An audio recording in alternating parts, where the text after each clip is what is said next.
জায়গা ভিজিট করে যে ব্ল্যাক স্পট রয়েছে, ব্ল্যাক স্পট মানে যেখানে সন্ধ্যের দিকে অন্ধকার থাকে, সেই সমস্ত জায়গা চিহ্নিত করার চেষ্টা চলছে। সেগুলোকে কিভাবে আরও ইলুমিনেশন মানে সেখানে লাইটের ব্যবস্থা করা যায় তার চেষ্টা চলছে। বিভিন্ন জায়গায় আপনারা জানেন যে আগে যেটা ছিল যে জেলাতে একটা উইনার্স টিম ছিল, এখন আমরা sub division wise winners team তৈরি করেছি এবং তারা হলদিয়াতে, তমলুকে, কন্টায় তারা ঘুরছেন। এবং শুধু তাই নয়, তাদের সাথে যারা সিনিয়র অফিসার আছেন সেই সিনিয়র অফিসারও ঘুরছেন এবং বিভিন্ন জায়গাগুলো যেখানে আমাদের মনে হয়েছে যে কোনো রকম অসুবিধা, সুরক্ষার বিঘ্ন ঘটতে পারে, সেই সমস্ত জায়গাগুলোকে অবশ্যই বেশি প্রায়োরিটি দেওয়া হচ্ছে। এরপর যেটা আপনারা দেখেছেন যে অলরেডি আপনারা সবাই রিপোর্ট করেছেন, সেই কারণে আমি আর রিপিট করছি না, প্রত্যেকটি হসপিটালের কিন্তু সিকিউরিটি আমরা আগের থেকে ইনক্রিজ করেছি এবং যারা যে কোনো জায়গায় যেখানে আমাদের মেডিকেল কলেজ যে রয়েছে সেখানে আমাদের সিনিয়র অফিসাররা গিয়ে তাদের সঙ্গে যে ইন্টারাকশন করা সেগুলো হচ্ছে। আর তার সাথে আমি যেটা ওমেন সেফটি নাম্বার সেটা তো আজকে যোগ করলাম।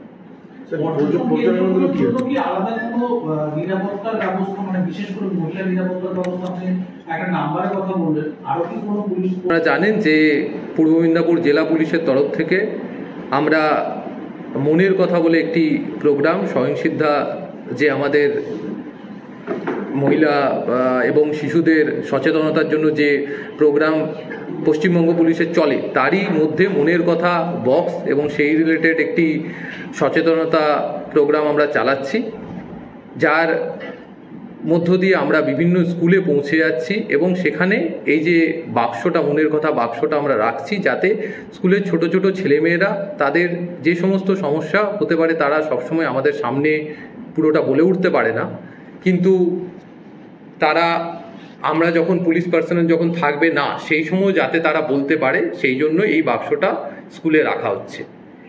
এর সাথে সাথে আজ থেকে আমরা যেটা চালু করছি, আজ থেকে আমরা একটা হেল্পলাইন নাম্বার, আমরা এটাকে মনের কথা হেল্পলাইনই বলছি, এই হেল্পলাইন নাম্বারটা আমরা চালু করছি।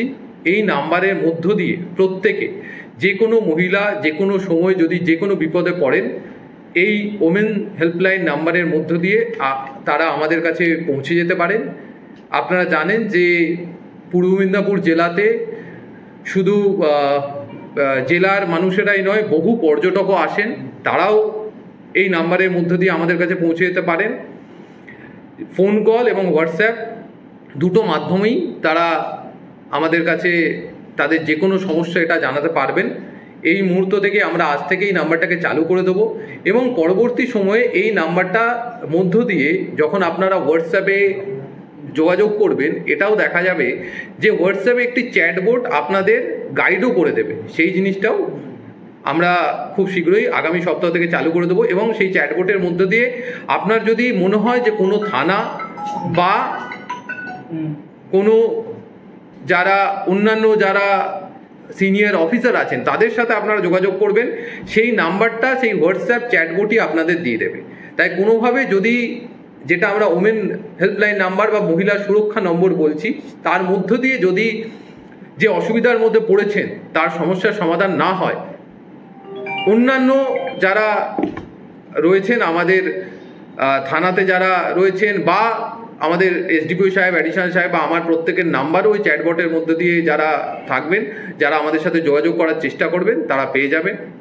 এছাড়া আপনারা জানেন যে অলরেডি যেটা রয়েছে যে বিভিন্ন জায়গায় যেগুলো আমাদের নাইট পেট্রোলিং বাড়ানো হয়েছে এবং অন্যান্য যে বিভিন্ন জায়গা রয়েছে তার যে সুরক্ষা রয়েছে সেগুলো আমরা অ্যাসেসমেন্ট করে সেখানে যেভাবে আমাদের যে পদক্ষেপগুলো নেওয়া দরকার সেগুলো করছি। আমি একবার নাম্বারটা আপনাদের সবার জন্য বলে দিচ্ছি, যে নাম্বারটা আজ থেকে আমরা চালু করছি। এই নাম্বারটা আপনাদের মোবাইল এবং হোয়াটসঅ্যাপ দুটোর মধ্য দিয়ে আপনারা পাবেন। নাম্বারটা হচ্ছে 9800-775-999 9800-775-999 এই নম্বরের মধ্যে দিয়ে আপনারা অবশ্যই, আমি এটা মহিলা সুরক্ষা নাম্বার, কিন্তু অন্যকেও যদি ডিস্ট্রেসে মানে কোনো অসুবিধার মধ্যে থেকে আমাদের যোগাযোগ করে তারাও আমাদেরকে যোগাযোগ করতে পারবেন। এছাড়া আমাদের ডিস্ট্রিক্ট কন্ট্রোল রুমের নম্বর সবসময়ই প্রত্যেকের কাছে থাকে, তার মধ্য দিয়েও আমাদের যোগাযোগ করতে পারবেন। ধন্যবাদ। 24 আওয়ার্স এই নম্বরের মধ্য দিয়ে 24 ঘন্টায় আপনারা যোগাযোগ করতে পারবেন।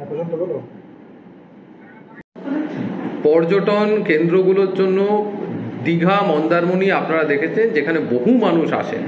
তো পর্যটন কেন্দ্রগুলোতে যেটা হচ্ছে যে পুলিশ কিয়স্কগুলো আপনারা নিজেরা গেলেই দেখতে পারবেন, পুলিশ কিয়স্কগুলো আমরা রেনোভেট করে, যে কিয়স্কগুলো হয়তো কোনো কিয়স্ক আগে ইউজ হচ্ছিল না সেগুলোকে যাতে ইউজ করা যায় সেখানেও আমরা এই নাম্বারগুলো ডিসপ্লে করছি এবং সেখানে পুলিশ পার্সোনাল আমরা পোস্ট করছি। সেই কাজ অলরেডি শুরু হয়ে গেছে। আমার মনে হয় আপনারা নেক্সট উইক দীঘাতে গেলেই দেখতে পাবেন যে বেশ কিছু পুলিশ পোস্ট যেগুলো অ্যালং দ্য কোস্ট ছিল, যেগুলো ইউজ হচ্ছিল না সেগুলোকে আমরা ইউজ করছি। পর্যটক সুরক্ষার একটা বড় দিক হচ্ছে যাতে আপনারা জানেন বিভিন্ন সময়ে দীঘাতে স্নান করতে ডুবে যাওয়ার ঘটনা ঘটে, সেখানে আপনারা দেখবেন যে বহু জায়গায় এটা এই কাজটাও চলছে এবং যেহেতু চলছে আমি বলছি না, আপনারা দেখতে পাবেন যে আমরা বহু জায়গায় যেখানে বিপদ হতে পারে সেখানে কিন্তু লাইফ জ্যাকেট এই সমস্ত রাখার ব্যবস্থা করা হচ্ছে এবং সাইনবোর্ড দেওয়া হবে সেই সমস্ত জায়গায় যে এখানে জলে নামা বিপদ বা এখানে জলে নামবেন না, সেই কাজ চলছে। এছাড়া যেটা হচ্ছে যে দীঘাতে যে পুলিশ পেট্রোলিং রয়েছে, উইনার্স টিম রয়েছে, সেগুলো নিয়মিত চলছে, প্রত্যেকদিন চলছে। উইনার্স টিম আমরা সাব ডিভিশন ওয়াইজ করছি, যেটা আগে জেলাতে উইনার্স টিম ছিল, যেটা মূলত দীঘা এবং হলদিয়াকে ফোকাস করতো। যেহেতু দীঘার টিম আপনারা বুঝতে পারছেন হলদিয়া এলে হলদিয়ার টিম দীঘা যাওয়া মুশকিল, তাই আমরা কন্টাই সাব ডিভিশনে একটা, হলদিয়া সাব ডিভিশনে একটা এবং তমলুক সাব ডিভিশনে একটা অলরেডি আমরা 3টে উইনার্স টিম চালু করে দিয়েছি। এর সাথে যেটা রয়েছে যে এগরা সাব ডিভিশনে উইনার্স টিম আমরা খুব তাড়াতাড়ি চালু করবো। আপনারা দেখতেই পাবেন যে আপনারা যদি যারা রয়েছেন তাদের সাথে যোগাযোগ করেন, উইনার্স টিমের যে পেট্রোলিং হচ্ছে সেই সমস্ত প্রোগ্রাম আপনারা দেখতে পাবেন। ওটা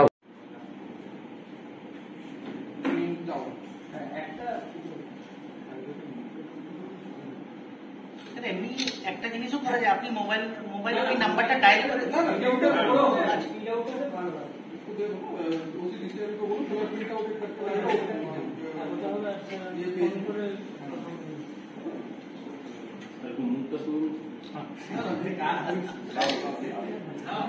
স্মার্ট নিউজ বাংলা।